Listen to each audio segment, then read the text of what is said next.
It was our desire to remind you that you are vibrational first, which means you got to pay attention to something other than what you're seeing and hearing and smelling and tasting and touching, because while that is vibrational interpretation, most people don't know that. So it was necessary to help you to understand that you are emitting a vibrational signal in order to help you to understand that your signal that you are emitting is being answered all the time, and that's what equals your life experience, period. Most humans don't know that, and in many cases don't want to know that, because they don't want to assume responsibility for what's coming, especially the parts they didn't want to come. Abraham, I'm sure I'm not the creator of my own reality. I would not have created that. And we say, we didn't say you did it on purpose, but you did do it. You did do it. Sounds a little blameful, doesn't it? You did do it.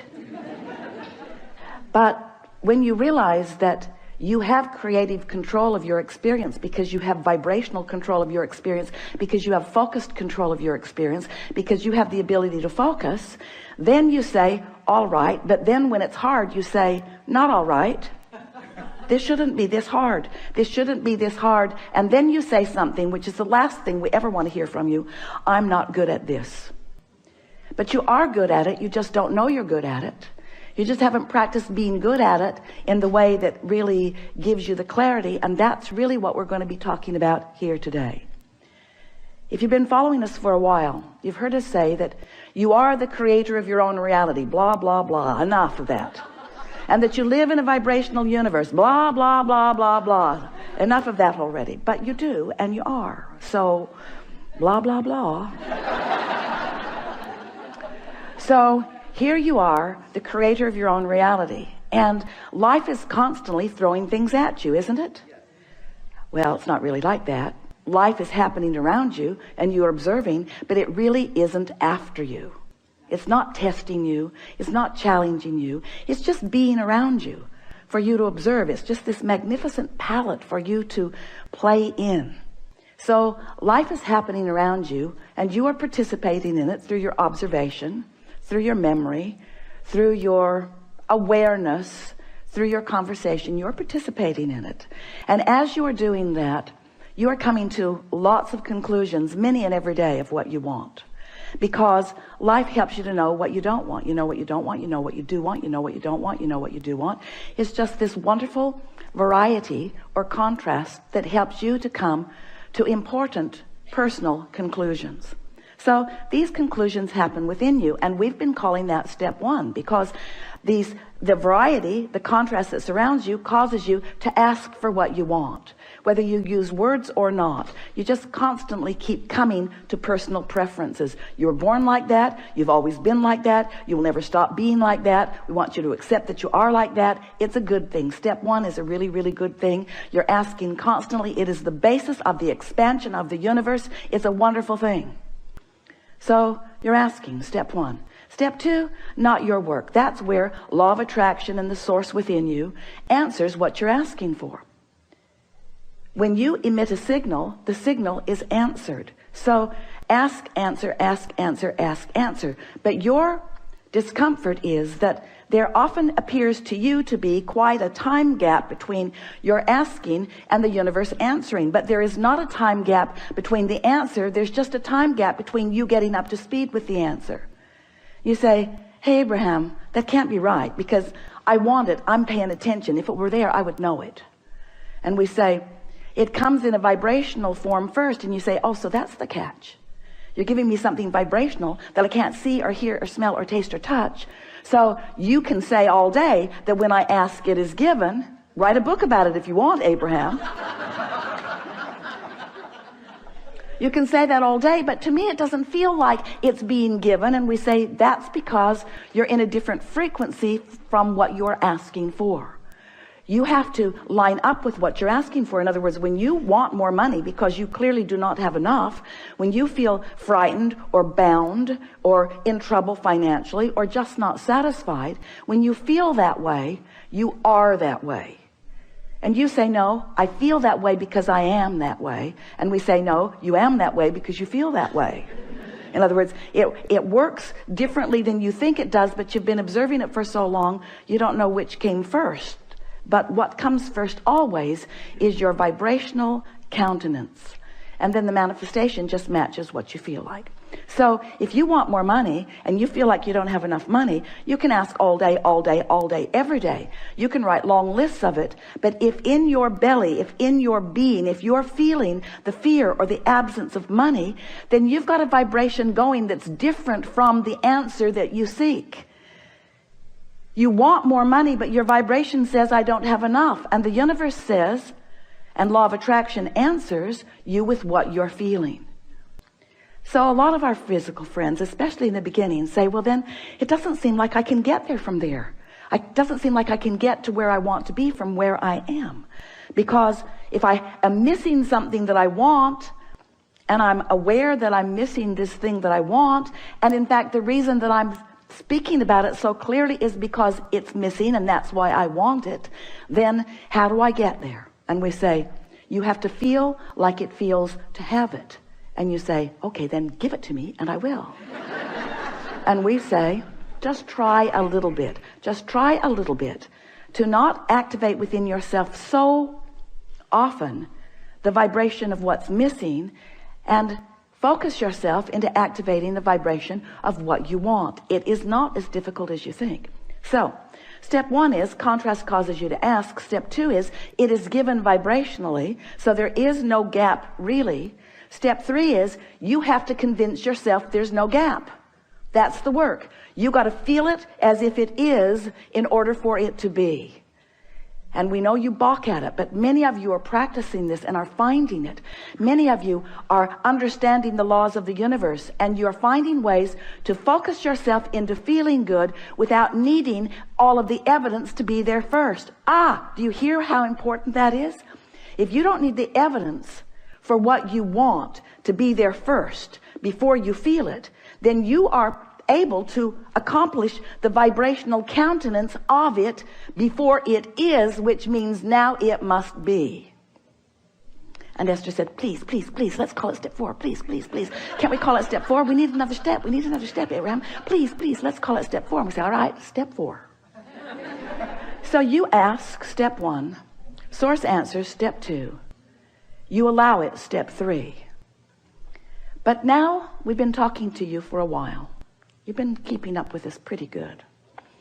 And we're saying to you that if you don't try so hard, if you just accept that you are naturally good feeling beings, and when you wake up in the morning, before you start thinking about the things that you've got to do that you don't want to do, before you start remembering the injustices of yesterday or 10 years ago, before you remember that you're going to that place today to work that you really don't want to be, before your kids get up, before any of those things happen that challenge your sense of well-being, if you can get hold of that sense of well-being and just sustain it for a little bit with really general thoughts, because if you get specific, it usually doesn't work as well.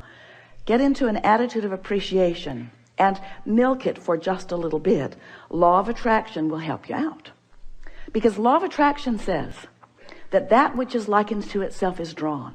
And law of attraction will give you, it's not really giving it to you, it's just the way it is. It's like gravity doesn't give you attachment to the planet.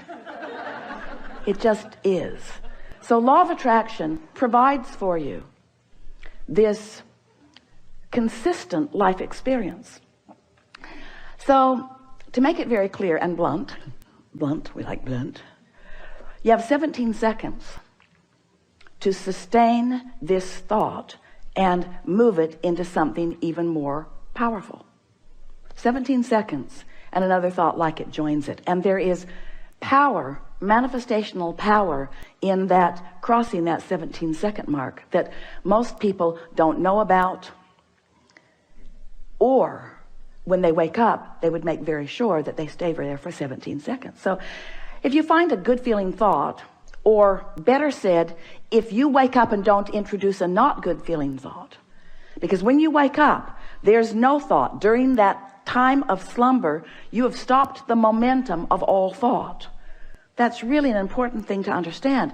You don't know that mostly because you wake up and you start thinking so fast that you pick up your momentum right where you were and start it all over again. But when you slumber, momentum of thought stops. Law of attraction is suspended for you. Your point of attraction is no longer attracting. So when you wake up, you have a really good possibility of getting out of the bed on the right foot, getting out on the right side of the bed. These are your words. We don't like them very much, but we thought you'd relate. You have a very good possibility of getting the vibration going the way you want it to go. And your best possibility is first thing in the morning. First thing in the morning, before there is any other momentum going. So we've been talking about this for a while. And Esther really listened. So she decided that she was going to wake up on that first morning and she was going to sustain her good feeling that she had awakened with. And she didn't make it until breakfast. Quite annoyed with herself, which didn't help. But the next day, she tried it again and didn't make it much past breakfast. Then she discovered that if she just wouldn't read her email, it would help.